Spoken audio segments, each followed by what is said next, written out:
selle Virumaaga on nõnda, et eks ta ole üks üsna veterikas kant ikkagi.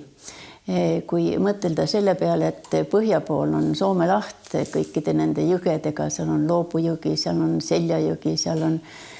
Kundajõgi, seal on Purtsejõgi, need on kõik olnud kalarikkad jõed kunagi. Ja kui võtta nüüd ida poole, siis siin on ju piiriks olnud meil isegi 2 riigi vahel Narvajõgi. Jällegi väga huvitav kalajõgi ja kui suure veega veel, uhke jõgi.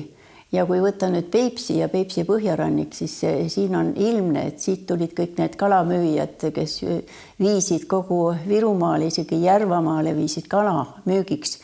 ja püüdsid ise. Ja siin see vene rahvusest elanikkond, kes on põliselanikkond, nemad ei oskagi seda põldu nii hästi pidada. Nendel on just kalapüüdmine väga käpas ja nad on üle andnud Eesti kalameestele ka hulga palju igasuguseid termineid ja kalapüügiriistu ja valmistanud seal igasuguseid paate ja võrke ja teinud ja vastastikune suhtlemine on käinud ikka ammust ajast. Ja nemad on käinud ka Emajõge mööda need lausa Võrtsjärveni välja. Nii et kui uurida nüüd seda kalameeste terminoloogiat nende püügiristade kohta, siis küllaltki palju on ikkagi võetud teisest keelest ja niisamuti on kalanimedega ka. Aga kui võtta uuesti nüüd see põhjarannik, siis siin ei ole vene mõjusid, siin on käinud meie Läänesaarte kalastajad ja tulnud ometigi sinna kaugele välja, kus on kõrge kallas, aga vesi oli ikka ühesugune ja siis tuleb veel kindlasti nimetada soomlasi, sest Soome sõbrad käisid seal kalal, siis on olnud vastastikku niimoodi, et meie Eesti Viru rahvas on olnud siis nende püüste juures abiks või on siis palgalised ja teinekord juhtuti veel abiellumagi mõnega, nii et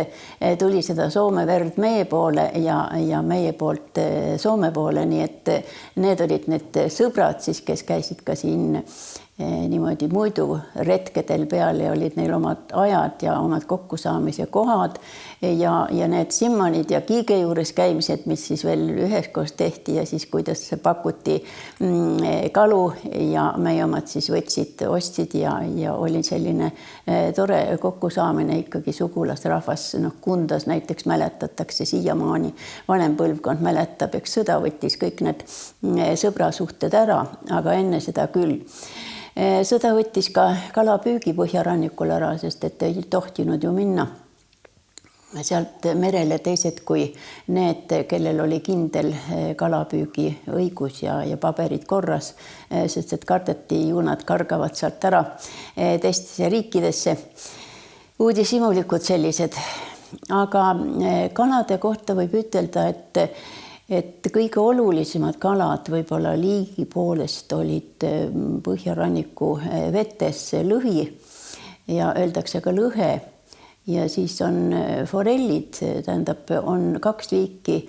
forell, üks on meriforell ja teine on siis jõeforell ja tänapäeval on siis veel lihtsalt üks ristand vikerforell, keda me võib-olla tunneme kõige paremini, et seda saab poest osta ja seda saab ka kasvandustest kätte saada, sest praegu kasvatatakse neid kalu ka näiteks Põlulal, see on kalakasvandus ja kui nüüd võtta see vana kalapüügi tava, siis jõeforelli on püütud suvel takkajärgi, kui need kalad tulid jõgedesse kudema ja pääsesid kudema ja jõed ei olnud saastunud, nagu näiteks Purtsejõgi ja ei olnud tammisid ette ehitatud ega paisusid, nagu näiteks võtta Kunda, aga võtame näiteks Seljajõe või siis neid püüti ka sellel ajal ja kui nad tulid kudema siia ja selle peeti väga headeks kaladeks, näiteks tänapäevanigi öeldakse niimoodi, et ära seda Norra lõhet küll osta, et see on kunstlikult kasvatatud ja neid peetakse sumpades ja söödetakse, aga et meil on ikka see ehtne kala, nii ütles käsmumees näiteks, et tema püüab ise. Ja praegu saab jälle seal kala püüda. Aga vanast kalastuskultuurist võib siis öelda niimoodi, et just lõhe kohta, et see on, soomlastel on ta lohi ja see on meie sugulasrahval samuti tähtis püügikala. Ja kui võtta need vanad runolaulud, nagu soomlane ütleb, mitte regilaulud, siis seal on see, et öeldakse, et võt see pulmaaegne isane lõhe, tema läheb natuke teistmoodi, tal see alalõug läheb niimoodi konksuga ja siis ta tulevad, kõht läheb punakaks ja siis täpikesed peal ja ta on niisugune ilus ja võimas ja suur kala. Ja siis selle kohta öeldakse, et kannel olevat tehtud lõhe lõualuudest. Nii et kui me kujutame seda lõhekala, siis et see on peaaegu nagu kannel. Ja teised on siis, regilaulus pakutakse nagu mitmeid nimetusi paralleelselt, siis on veel siig on olnud ja haug on olnud 2 sellist kalaliiki. Muidugi haug on olnud ka sisevetes väga tähtis kala. Ja siin on ka haugi kohta, et nagu muistsel ajal ütleme ikka isegi enne risti usustamist, et kala,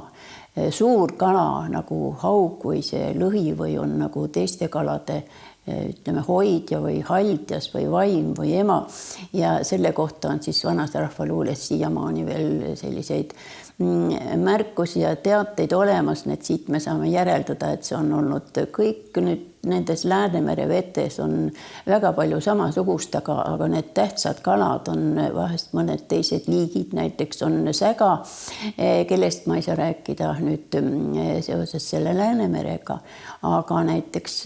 Võrtsjärves küll ja ka Peipsis ja Emajões. Aga siis on olnud merekaladest on olnud tähtis ka tursk omal ajal ja see on nüüd germaani rahvastel samuti need niisugused huvitavad vanad uskumused ja säilmed on säilinud rahvapärimusega koos ja säilinud viimaste põlvkondadeni isegi sellel ajal, kui me enam ei tohtinud põhjarannikul püüda kala. Ja kalastamisest mäletatakse ka seda, kuidas tulid need võõrad kalastajad siis mujalt, et kuidas nendega läbi saadi. Iga kord ei olnud see läbisaamine siiski kõige parem, kui teised võtsid paremad kohad ja paremad loomused ja vahel oli niimoodi, et eks neid kalu ju iga püügi meeskonna jaoks võib-olla ei jätkunud ka. Sellest on kirjutanud etnograaf Arved Luts kalastamisest ja kui vaadata, siis ta on teinud ka niisuguse suure kaardi, kus on näidatud nooltega ära, kui kaugele käidi püüdmas seal põhjaranniku poole. Ja tuldi lääne poolt sinna ja mindi isegi Tütarsaareni välja ja isegi Soome samuti. Aga nüüd, kui me räägime Narva jõest, siis Narva jõe puhul tuleb muidugi nentida, et vaat seal on ikkagi tamm ees ja enam läbi ei pääse, kalad üles ei saa minna, kudema ei saa minna, aga mälestused nendest kaladest ja üleskirjutused rahvaluules on püsinud ikkagi kaua aega. Nii et üleskirjutustes, mis on nüüd ütleme 100 aastat, 150 aastat isegi, kui Jakob Hurt juba kutsus üles rahvaluulet koguma, siis on kaladest on ka täitsa huvitavalt täitsa palju, samuti on siis regilauludest sees. Muidugi regilaulud olid omal ajal väga olulised ja seal on kaladest küllaltki palju. Sellest ajast on ka see, et see laulutüüp, et täid kaladeks, ühesõnaga, et istub paadi serva peal ja nopib täisid vammuksest, suuremad pistsin ma suhu ja väiksemad viskasin meresse ja siis, et mis sealt siis tulid ja sealt saidki siis kalad. Nii, kas on poeetiline kujund või on tegelikult seda usutud, seda me takkajärgi ei oska ütelda. Regilaul on kujundeid täis ja niisugust piltlikustamist, aga tegelikult kui mõelda seda, et usuti, et näiteks liivast tekivad täid või kirbud või et ja murest tekivad täid pähe, siis võib ju arvata, et on usutud ka kalu niimoodi tekkivat, eriti kui lestad ja kammeljad on niisugused täimoodi. Nii, aga Narva jõe iseloomulikud kalad võiks olla siis siig on üks, aga kindlasti on tuurad on väga oluline kala. Tuurad on olnud vanasti ilmselt nii tähtsad, need on suured, rasked kalad, kes ei ole röövkalad, vaid on niisugused pisikese suuga ja taimetoitlased, aga nad on väga huvitava kujuga, et Narva linna vapp 14. aastast, 14. sajandist on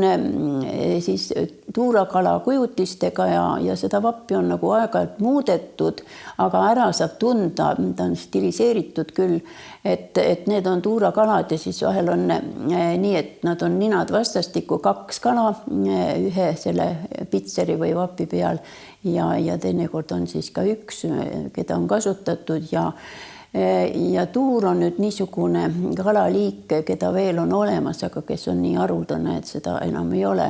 ja selle poolest on ta siis huvitav. Ja on siis veel põhjust rääkida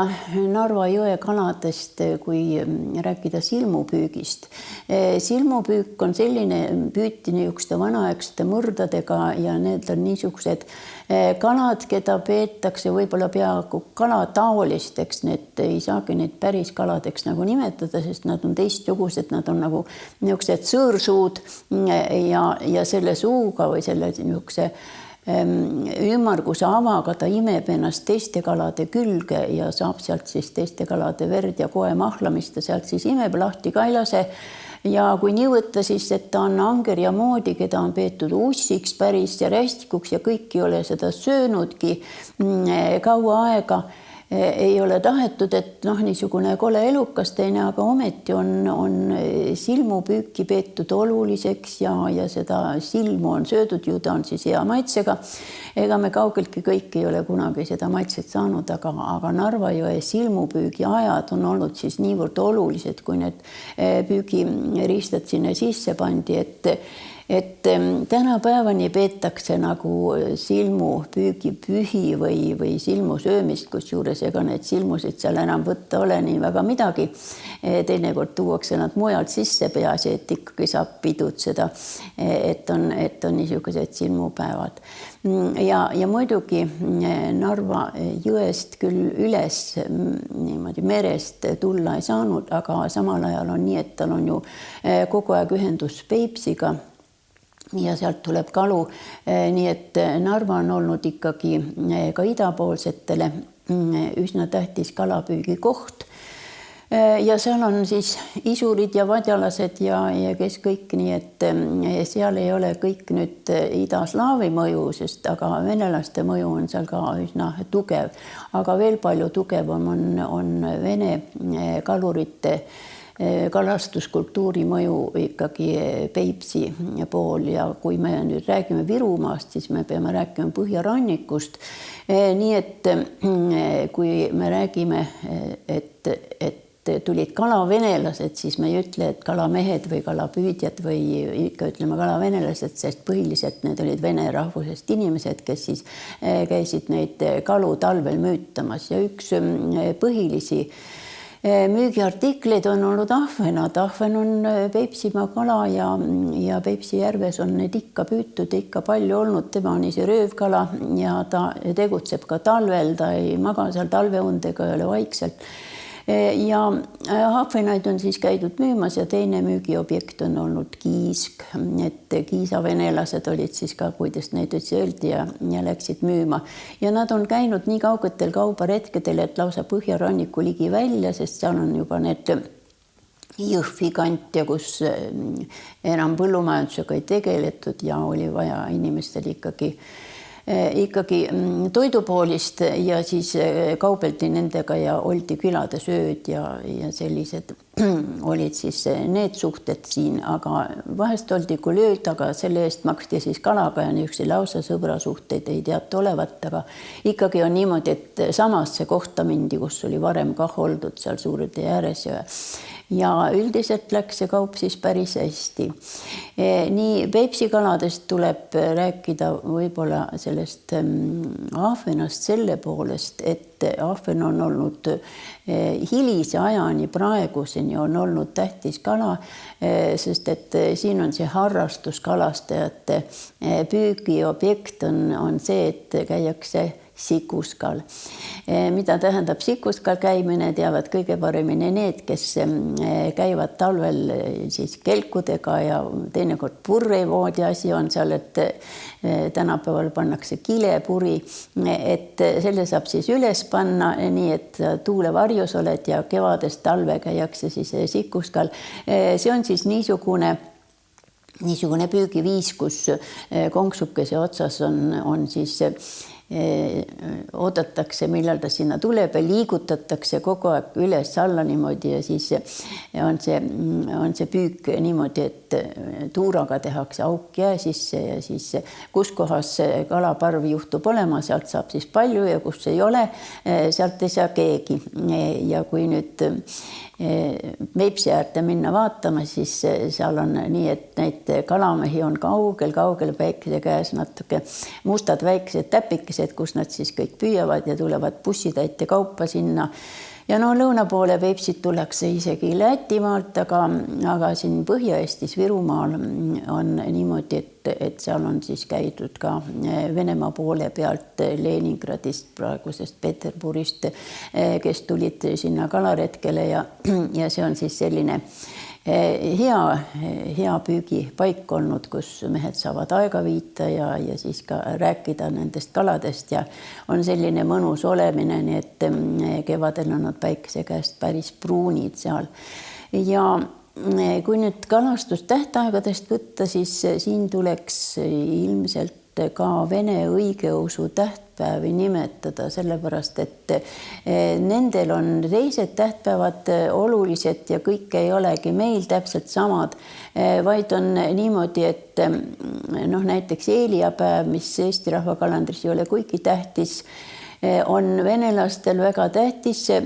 sest et piiblis on öeldud, et Eelias läks tulise vankriga taevast, see tähendab, läks Jumala juurde sinna, aga see seostub just äikesega. Nii et eeliapäeval ei tohtinud minna kalale. Võetakse vana kalendri järgi, nendel on vana kalender edasi, nad ei läinud sellele uue kalendriga kaasa. Ja Makaveipäev samuti on augusti alguses nendel päevadel, eeliapäev 20. juuli, et kui sellel päeval läksid Peipsile, siis tõstis tormi, tähendab, see on töökeelupäev ja siis oleks tulnud äike ja äike oleks löönud siis võib-olla sinna paati või lükanud paadi ümber, seda karteti, need niisugused tähtpäevad. Ja kui võtta nüüd talvistest tähtpäevadest, siis on luts on selline kalaliik. Lutsupüügi aeg on erinevate kuupäevade järgi, nagu seal on pakutud välja, et hakkab peale kuskil juba hingedepäevast 2. novembrist. Mardipäev on väga tähtis nimetatud seal, see on siis 10. november ja edasi jõuluaeg on lutsu püüdmine ja kõige tähtsam on võib-olla see 3 kuningapäev veel. Siis, kui hakkab suur paast peale, lihavõtte paast pärast vastapäeva, siis on nii, et ega liha ei tohtinudki süüa ja kuidas selle kalagagi on, siis on niimoodi, et paastoja söök on olnud tindikala, aga ka selle lutsuga on olnud niimoodi, et öeldakse, et madissepäeva ajal, see on siis juba madissepäev on meie vabariigi aastapäeva aegu 24. veebruar, et siis võetakse lutsu ema Peipsist välja ja siis enam ei tule ta söögile. Aga siin on huvitav kalapüügiviis, seda on kirjeldatud, et on selline taldriku moodi ja plekist ja siis seal on kõlisevad küljes ja siis luts pidi tulema uudishimulikult seda vaatama ja jääb konksu otsa, ta on niisugune ablas röövkala ja siis saab teha lutsust toite. Nüüd on huvitav see, kuidas üks rahvas põlgab seda lutsu, et öeldakse, et ära mulle lutsu küll too, et ma ei oska sellega midagi teha, ütlevad mehele, kui mees läheb neid kalaranda, neid kalu otsima. Ja kui kalapüüdja toob ise kalu, öeldakse, et ei, ärge lutsu andke ahvenaid või andke näiteks siigu või koha. Peipsi koha on ka väga huvitav kala. Aga venelased oskavad väga hästi teha lutsust sülti ja seda pakutakse just pühade ajal ja siis nendel on need pühakute nimelised tähtpäevad, millal neil on külapüha, erinevate pühakute püha. Ja siis sellel päeval on kõik võimalused tulla teise peresse, oled sa sugulane või ei ole, kõik tulevad kokku, kõikidele pakutakse süüa ja siis saab seda lutsu ka, nii et siit saab järeldada, et luts ei ole sugugi niisugune põlatud kala, ta on niisugune inetu näoga ja natukene habe ees ja natuke rumala näoga, nagu kalad tunduvad olevat, vähemalt rahvapärastes kirjelduses, aga see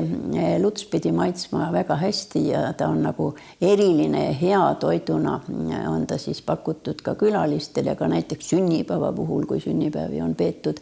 Nii et lutsukala on jälle Peipsi kalade hulgas huvitav. Ja millest ma veel peaksin rääkima kindlasti on ütleme 20. sajandi keskpaigani kindla peale veel väga au sees tava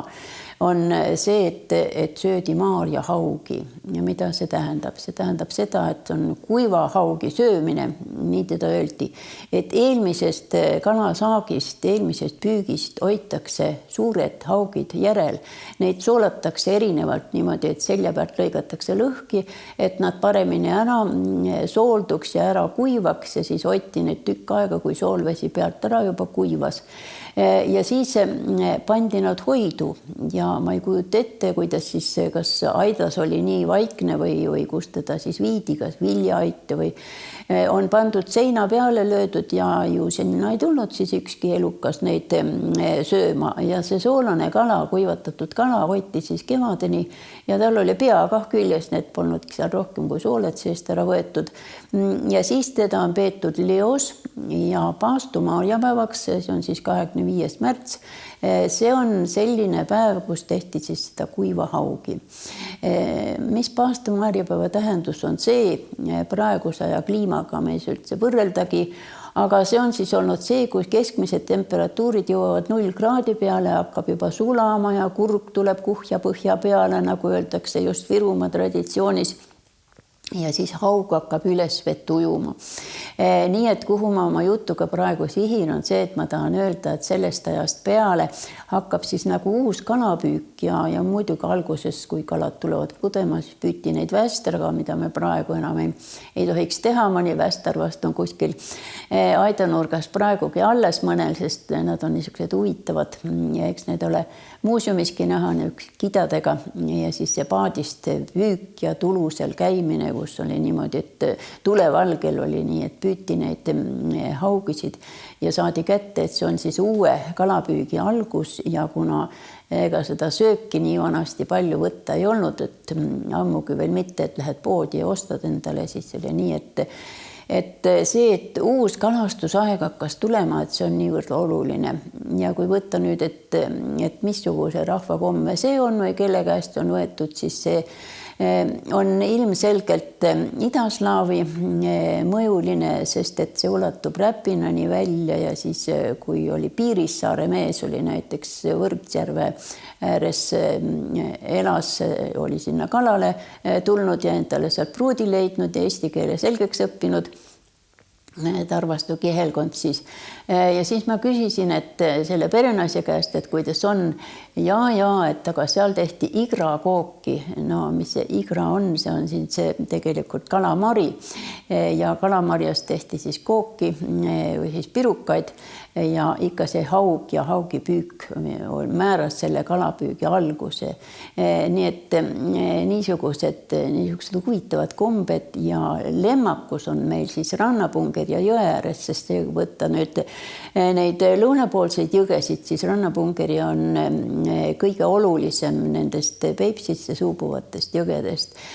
ja seal on olnud siis ka niisugune külapüha, et ilmselt seal Lemmakus on ikka olnud seda vene õigeusu kaudu tulnud seda vadjalaste kommet hoopis. Need on eesti keele peale üle läinud, aga nad peavad ikkagi nagu külapüha, et teised sugulased tulevad selleks päevaks sinna. Kusjuures see on olnud piirkondlik, need Kuru külas näiteks seal Peipsi ääres on see niimoodi külas käimine väga tugev komme olnud, aga näiteks Tudulinnas, kus on siis ilmselt olnud puhtalt Eesti ala, seal on öeldud niimoodi, et ebausku ajavad seal taga, et mis seal siis ikka. Ja lõpetuseks võib-olla natukene veel sellest Peipsi nimekalast, kes on siis Peipsi rääbis. Tema on Eeringa sugulane ja väga vägev kala ja selle kohta on ju samuti seal kuskil on rääbisse küla veel ka ja seda käidi ka müümas, aga vahepeal oli teda nii vähe kui vähe ja siis karteti kalamehed juba ei saanudki enam rääbist püüda, ei saanud enam müüa ja kalateadlased olid mures selle rääbise pärast. Nüüd on meil praegu jälle limiidid lubatud, aga rääbist peeti nii oluliseks kalaks ja millal oli rääbise hooaeg. Ikka oli niimoodi, et kui enne jaanipäeva puhusid külmad põhjatuuled, siis oli teada, et nüüd tuleb minna randa rääbist tooma. Ja siis telliti kohe, anti kellelegi veel need kotid ja nõud kaasa, et tooge sealt.